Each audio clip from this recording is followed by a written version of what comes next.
All right, here we are, Matthew Russell Lee, Inner City Press, here at the Southern District of New York Courthouse. Today, Wednesday, March 5th, 2025.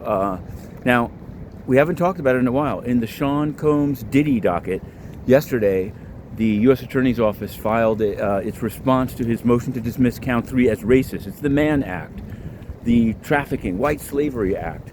That's how it used to be called. Maureen Comey for the U.S. Attorney's Office filed a opposition to the motion to dismiss, saying that he has only himself to blame. So we wrote that. You can find it on Inner City Press and on Patreon. Eric Adams, the beat moves south. He was in D.C. yesterday, although he didn't yet speak to Congress. I think he wanted to get out of town for the Adrian Adams State of the City, which we covered.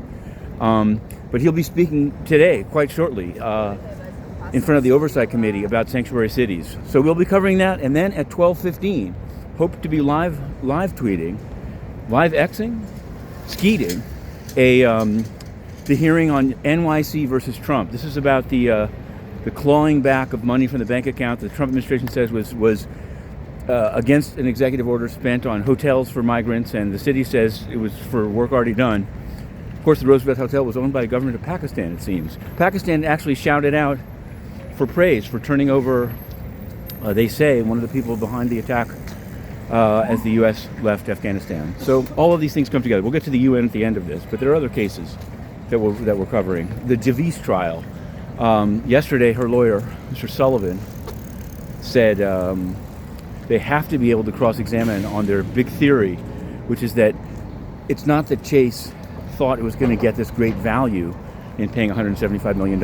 It was just a defensive play. It was just to keep Frank from being swallowed up by B of A, their big competitor, or as it turned out, Capital One. Speaking of which, on Capital One, we've put up more than 1,000 pages of a FOIA response that we received. Inner City Press, basically a year ago, submitted a Freedom of Information Act request to the Federal Reserve Board about its discussions with the banks prior to the deal being announced publicly.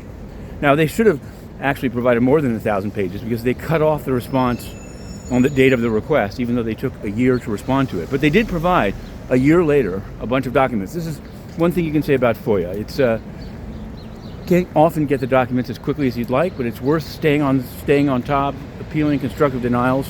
We've put it all on Document Cloud, and people can pore over it.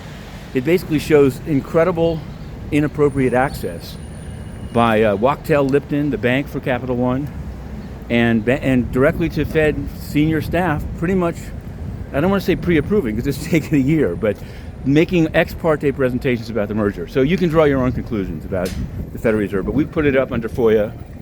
That's journalism. Speaking of journalism, even as the UN bans us, despite these journalistic endeavors, or because of them, we've reported a few responses from inside the United Nations. Not only a new scoop today on the ITU, but a memo inside UN Department of Peacekeeping in which it turns out that in response to a real need for auditing the UN, they're trying to stave it off by closing down their 42nd Street entrance.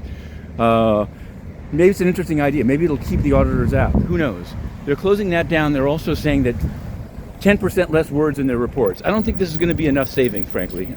Volker Turk is doing the same in Geneva. The UN is in desperate need of a full audit of censorship, and we'll see if it happens. Going in, Inner City Press.